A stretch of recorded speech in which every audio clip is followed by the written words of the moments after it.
यकीन जब हो गया मुझको कहीं बाहर नहीं है वो, तो देखा नूर उसका अपने ही दिल की पनाहों में।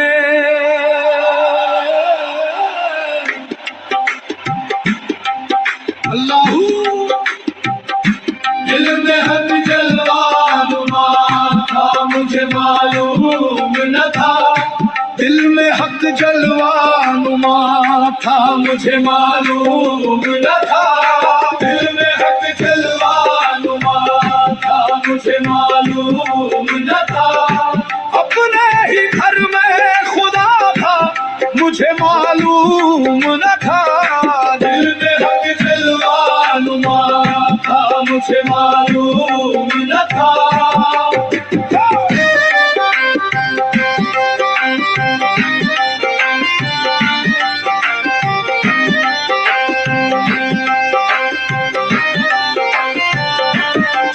हस्ती का ताल्लुक तो फकत धोखा है, कब भला मुझसे जुदा था, मुझे मालूम न था।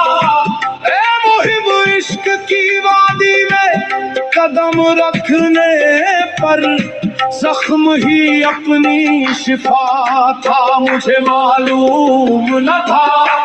दिल में हक जलवा नुमा था, मुझे मालूम न था। अपने ही घर में खुदा था, मुझे मालूम न था।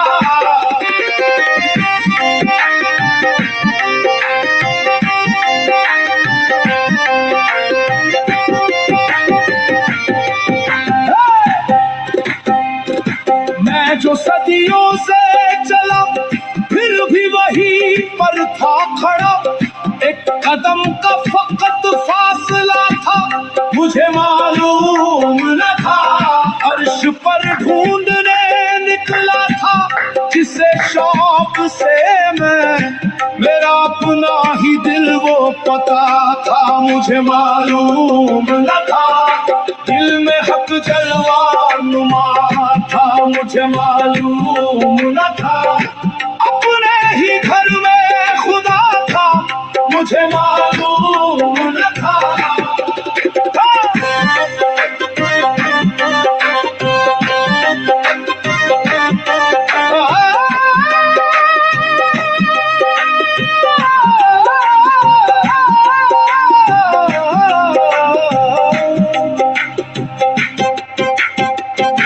उम्र भर अपनी इबादत में तकब्बुर था मुझे, इश्क ही असल में रहनुमा था, मुझे मालूम न था। दर बदर ठोकरें खाता रहा मंजिल के लिए, खुद से का ये रास्ता था, मुझे मालूम न था। दिल में हक जलवा नुमा था, मुझे मालूम न था। अपने ही घर में खुदा था, मुझे मालूम न था।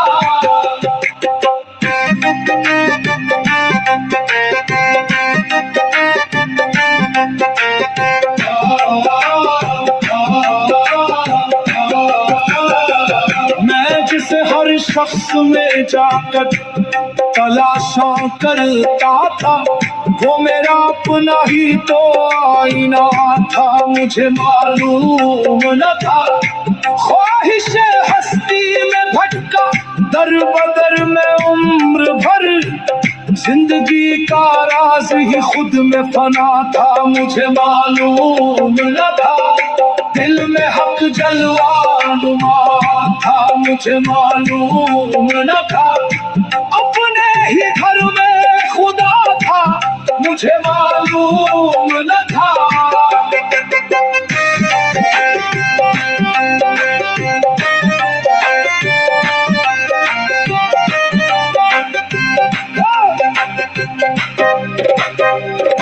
टूटते रिश्तों पे मैं रोता रहा हर दौर में, हक से जुड़ने का यही एक रास्ता था, मुझे मालूम न था।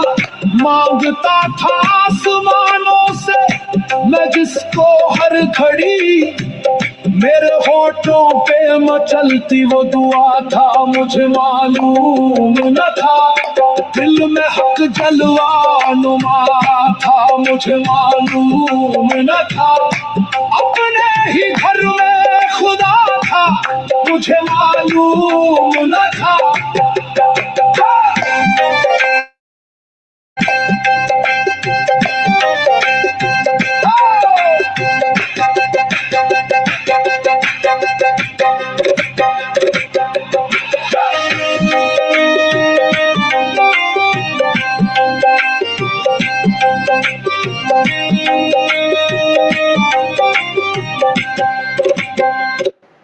ओशो, बैठ जाएं, बैठ जाएं।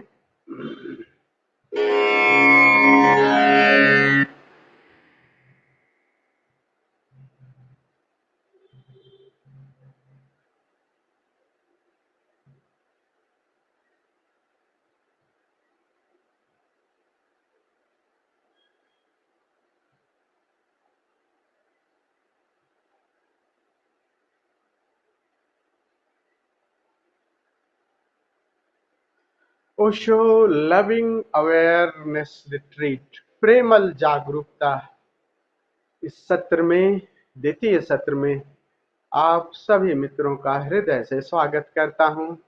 आप सभी को प्रणाम करता हूं। प्रेमल जागरूकता, लविंग अवेयरनेस, संत बुद्ध पुरुष सद्गुरु समय समय पर अपनी बातें अपने शिष्यों तक, अपने लोगों तक पहुंचाने के प्रयास करते हैं। और प्रयास का माध्यम क्या है? यही वाणी है। शिष्य अभी इतना संवेदनशील हुआ नहीं है कि मौन को समझ सके, इसलिए मौन को भी समझाने में गुरु को बोलना पड़ता था।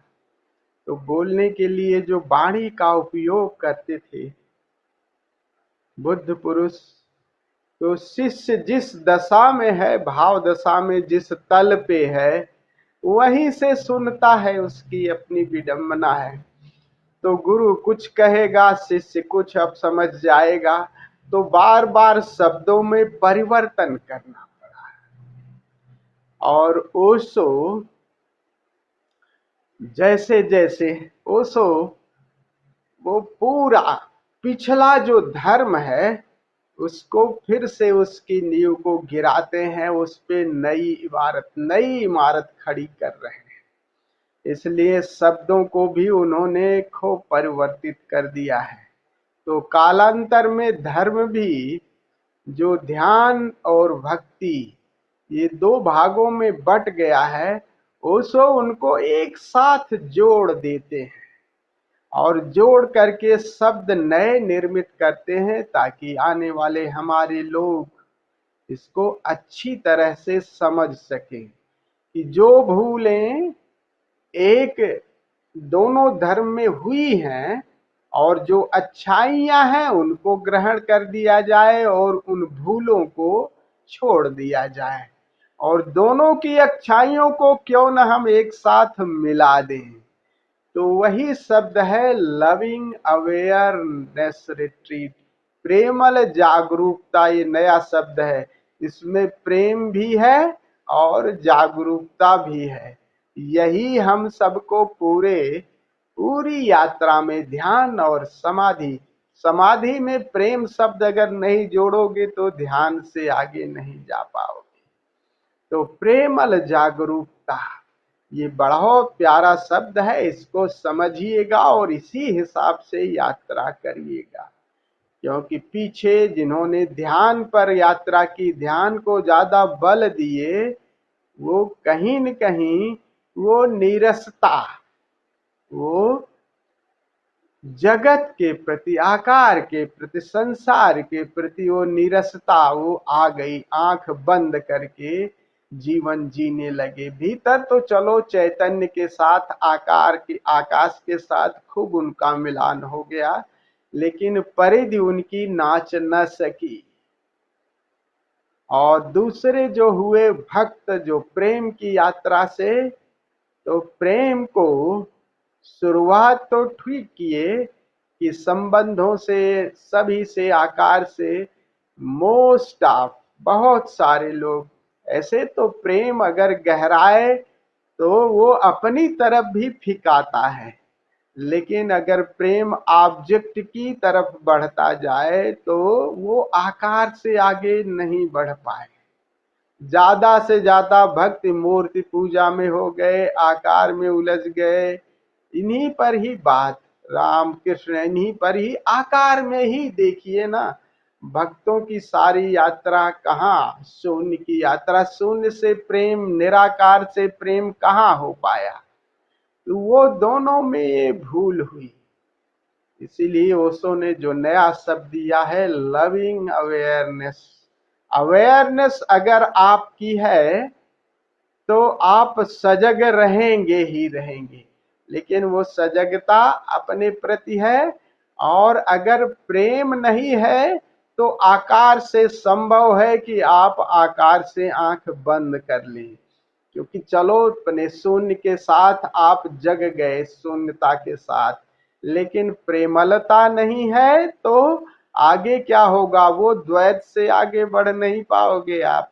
बिना प्रेम के आप मर्ज नहीं हो पाओगे। सूफियों में एक दो शब्द हैं, वो शब्द क्या है, वो एक है जिक्र। जिक्र का सुना होगा, जिक्र, फिक्र और फना। ये वही मतलब है कि जिक्र का मतलब जानो, अवेयर हो, अवेयर हो। और अवेयर जब होगे, मान लीजिए संसार की भाषा में किसी से प्रेम हुआ और प्रेम को जाना अच्छी तरह से, मैंने जान लिया, जिक्र का मतलब होता है कि जानने की। और फिर उसकी फिक्र, फिर उसकी याद बनने लगती है। और याद तब बनेगी जब उससे, नहीं तो जिक्र करके बात क्या होती है, खत्म हो जाती है। लेकिन उन्हीं जिक्र में से किसी के साथ तुम जुड़ जाते हो, फिर फिक्र भी होने लगती है, उसकी याद। अब यहाँ से प्रेम शुरू हो जाता है। अगर जिक्र पर ही रुक गए तो बस ठीक है, आगे उसके आगे बात नहीं बढ़ेगी। तो फिक्र का मतलब है अब उसमें थोड़ा सा प्रेम। जैसे अंगूर के बारे में आपने बात की, अब फिक्र क्या हुआ कि अंगूर ले लिया हमने, अब फिक्र ये हो गई कि अंगूर को हम अपने हाथ ले लें। और अगली बात है फना, और फिर अंगूर खा लिया, अंगूर ही हो गए। तो जो खाने वाला है, जिसको खाया गया, उसमें कोई फर्क ही नहीं रहा, दोनों एक हैं। और ये एक कब होंगे, जब जिक्र से फिक्र और फिक्र से फना की यात्रा। बीच में फना जब तक नहीं होगा, फना में ये पता लगेगा कि जो ऑब्जेक्ट है, जो सब्जेक्ट है, उसमें कोई भेद नहीं है, आकार और निराकार में कोई भेद नहीं है। लेकिन ये यात्रा अवेयरनेस से शुरू होगी, जागरूक रहोगे तभी, नहीं तो आपकी जागरूकता अगर ऑब्जेक्टिव है तो इंडल्ज होगा, हो जाओगे आप। प्रेम भी अगर बढ़ेगा तो ऑब्जेक्ट की तरफ, अपनी तरफ तीर ही नहीं जाएगा। तो अवेयरनेस में ऑब्जेक्ट भी है और वो अवेयरनेस जागरूकता है। मूर्छा हो गई तो फिर आपकी सारी जागरूकता ऑब्जेक्ट से ज्यादा नहीं जाएगी। ध्यान में क्या होती है, अपने प्रति भी आप जागरूक हो जाते हो, जागरूकता का तीर दोनों तरफ जाता है। और चलो ठीक है, ये दोनों जान लिए। अब बात आगे, जो आगे जाती है वो फिर बिना प्रेम के नहीं होगी। फिर जान लोगे ध्यान से, आगे की यात्रा, वो समाधि, वो बिना प्रेम के नहीं घटेगी। तो आगे तब उसके साथ संवेदनशील हो, प्रेम हो, जिसके साथ तुम जुड़ना चाह रहे, जिस यात्रा पे चलना चाह रहे हो। अरे रूखे सूखे जाओगे कहीं तीर्थाटन में, अरे नाचते गाते चलो ताकि रसमय हो जीवन, प्रेम पूर्ण हो। और प्रेम पूर्ण ही जीवन आगे, नहीं तो दूरी बनी रहेगी। ध्यान में केवल दूरी बनी रहेगी। इसलिए गुरु को ये शब्द ओशो को जोड़ना पड़ा कि हर कृत्य, हर ध्यानी प्रेमी हो, हर प्रेमी ध्यान पूर्ण हो जाएगा। प्रेम के साथ, भक्ति के साथ अगर बाहर का ही केवल आकार से जुड़ा हुआ तो मूर्छा तो वहां भी हुई, अपने शून्य से परिचय हुआ नहीं। और किसी को आकाश से ज्यादा, आकाश में उतरना आ गया, ध्यान के साथ खूब गहराई आने लगी, लेकिन अगर आकार के साथ वो जुड़ाव नहीं हुआ कि वही शून्य आकार में भी लहरा रहा है, तो आकार से अगर प्रेम नहीं बन पाया, तो वो बात दोनों एक साथ नहीं अगर बन पाई, तो वो बात, वो फूल पूरा खिलावट नहीं हो पाएगी। इसलिए जो नया शब्द गढ़ा है, समझो एक पौधा है, या उस पौधे को क्या करोगे, ज्यादा पानी दोगे तब भी फूल दिक्कत होगी, और अगर बिल्कुल पानी न दिए, अगर सुखा दिए तब भी उसमें फूल की संभावना नहीं है। तो पानी भी देना है और उसको थोड़ा सा ड्राई भी करना है।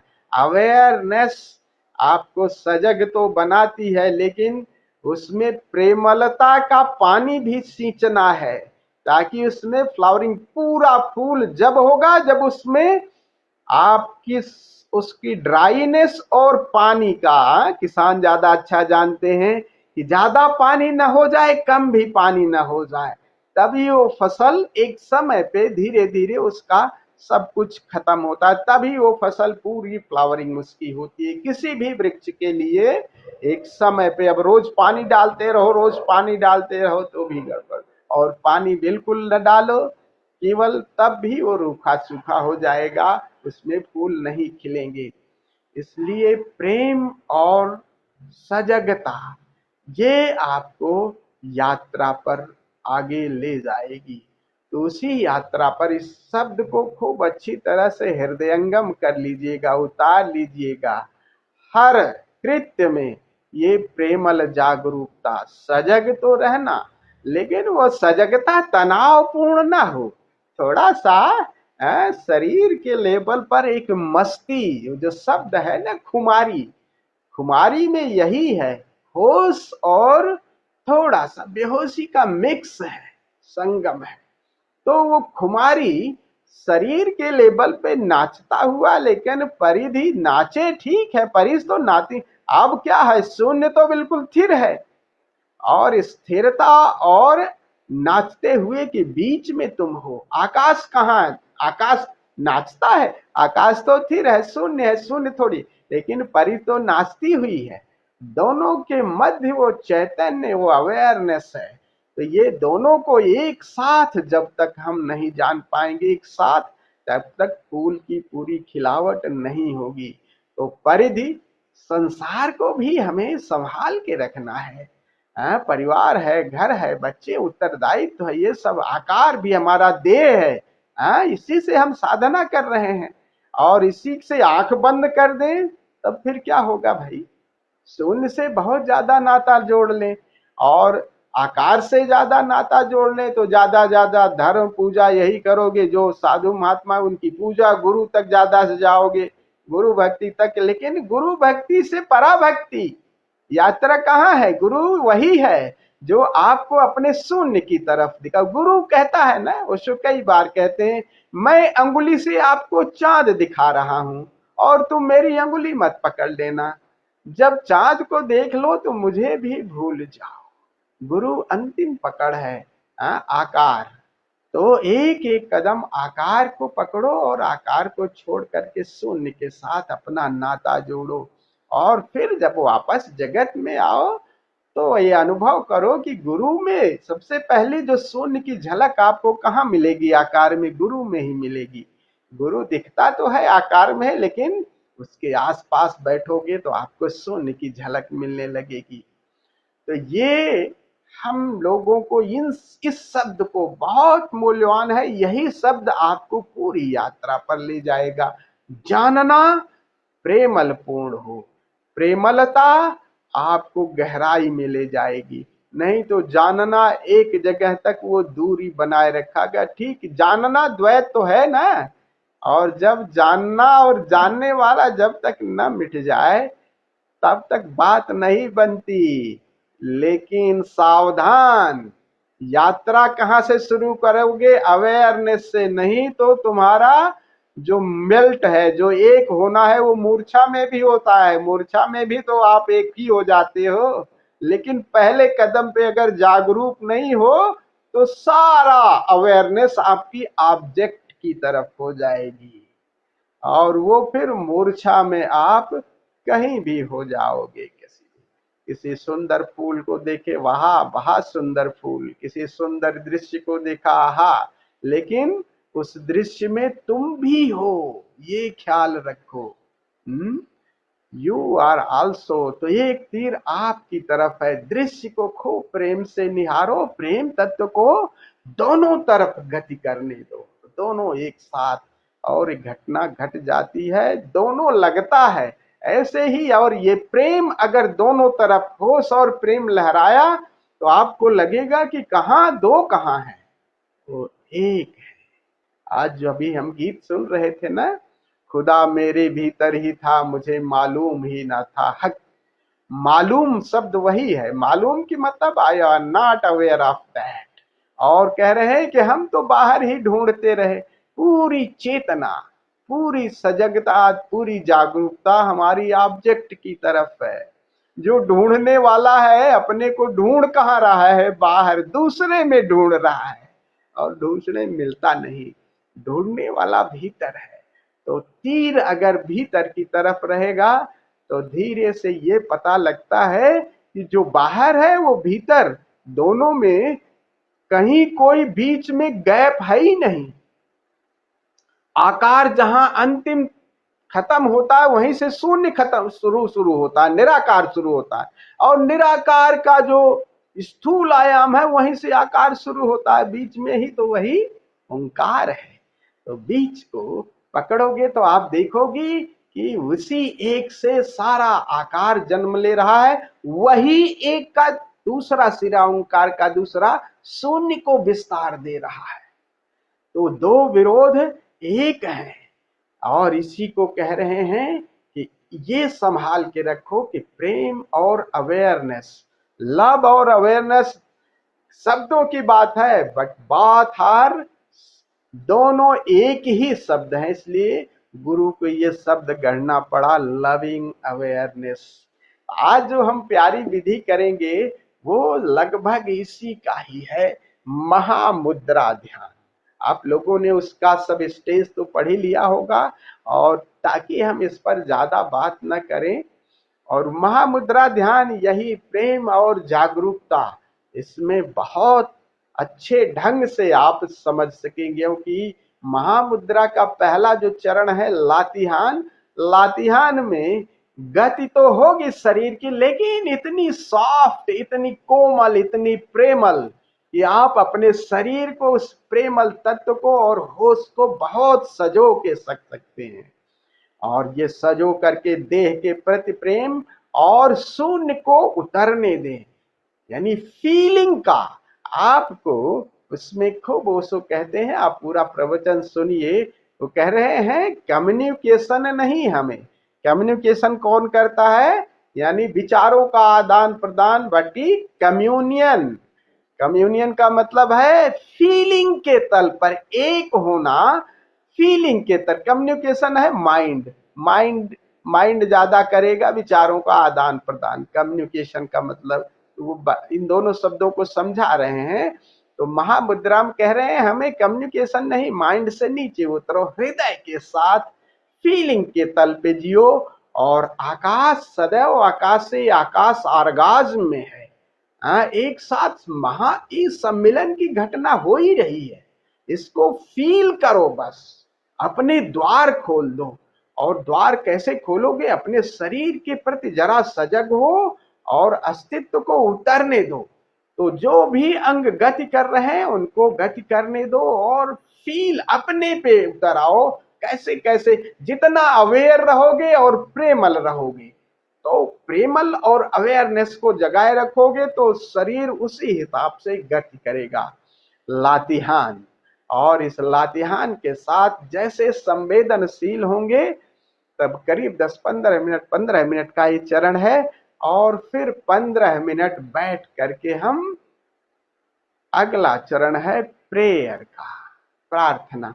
प्रार्थना तो यही है ना, उपासना, कि अब जो परमात्मा पास आ गया, लातिहान से हमने वो स्थिति पैदा की, अब परमात्मा पास आ गया, तो अगला चरण है और संवेदनशील हो जाने का, कि हम बैठ करके दोनों भुजाएं ऊपर की तरफ, और बैठना हमारा कैसे होगा, वज्रासन में बैठेंगे। जिनको नहीं बैठ, मेरे ख्याल से सभी लोग बैठ पाओगे। वज्रासन में बैठ करके दोनों भुजाएं आकाशोन्मुख, और गर्दन को भी थोड़ा जैसे घड़े हो गए हैं, और अस्तित्व की ऊर्जा आपकी तरफ, ये फीलिंग का बड़ा, ये फील करना है।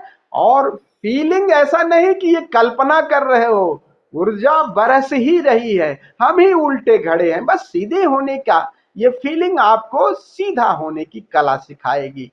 तो जैसे ही ये फील करोगे, तो हो सकता है आपके शरीर कंपे, और उस कंपन में भी आप फील करेंगे, कंपन अगर हो रहा है तो कंपन होने दें।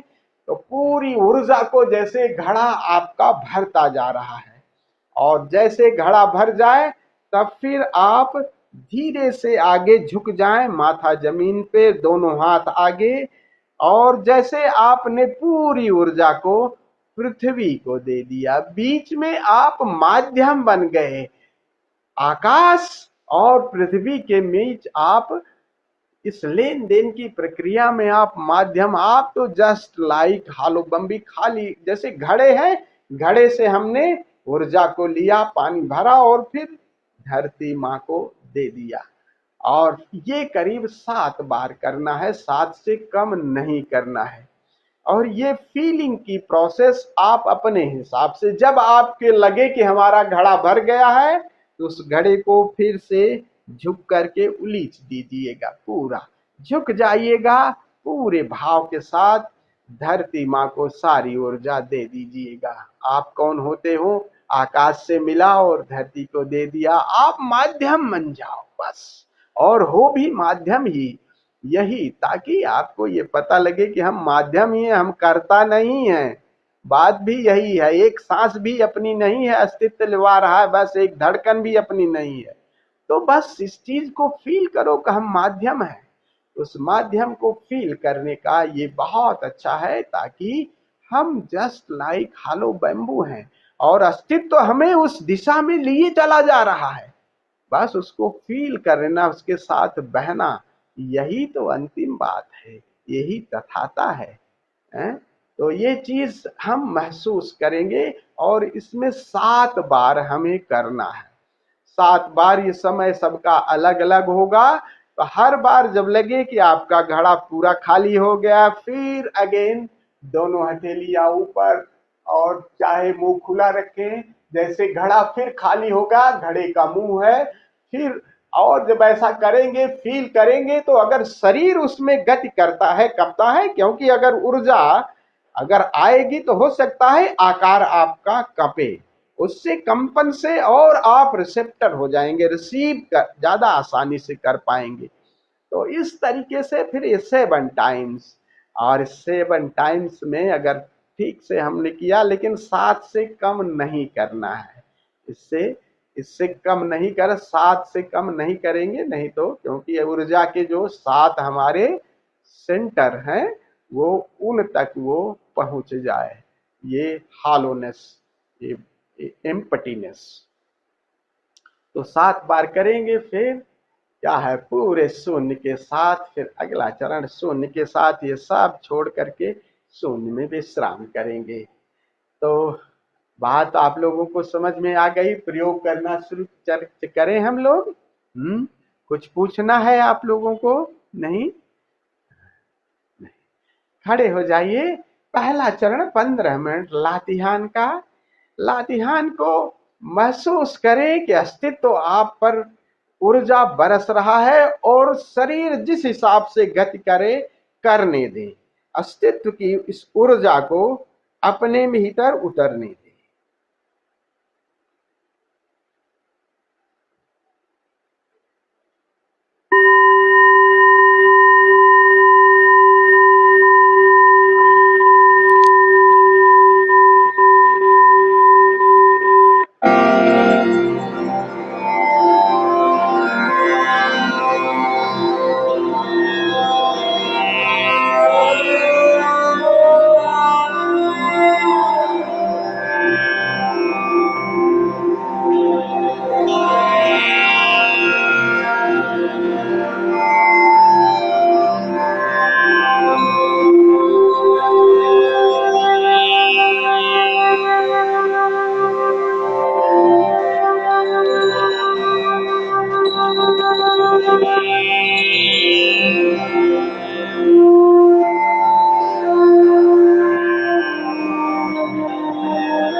अगला चरण, चाहे पूरा प्रकाश बुझा दे, नाउ सिट इन वज्रासना। वहीं बैठे जहां आपको लेट करके ध्यान या समाधि में जाना है। वज्रासन में बैठ जाएं।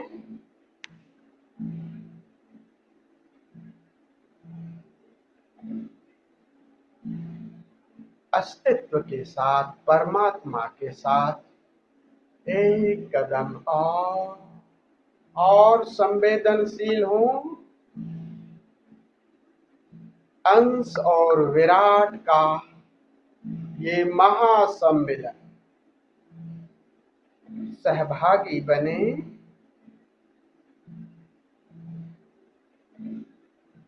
दोनों हथेलियां आकाश की तरफ कर लेनी है और ये भाव करें आकाश की तरफ भी, और दोनों मुंह को भी खुला रखें। थोड़ा सा गर्दन ऊपर की तरफ, जैसे आप घड़े की तरह हो गए हैं।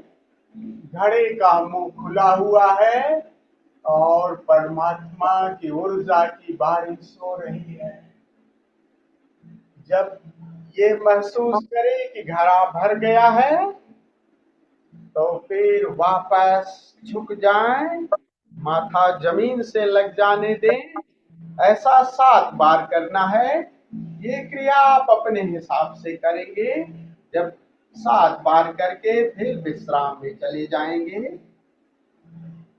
फिर सारी क्रिया छोड़ करके उस शून्य के साथ विश्राम करेंगे।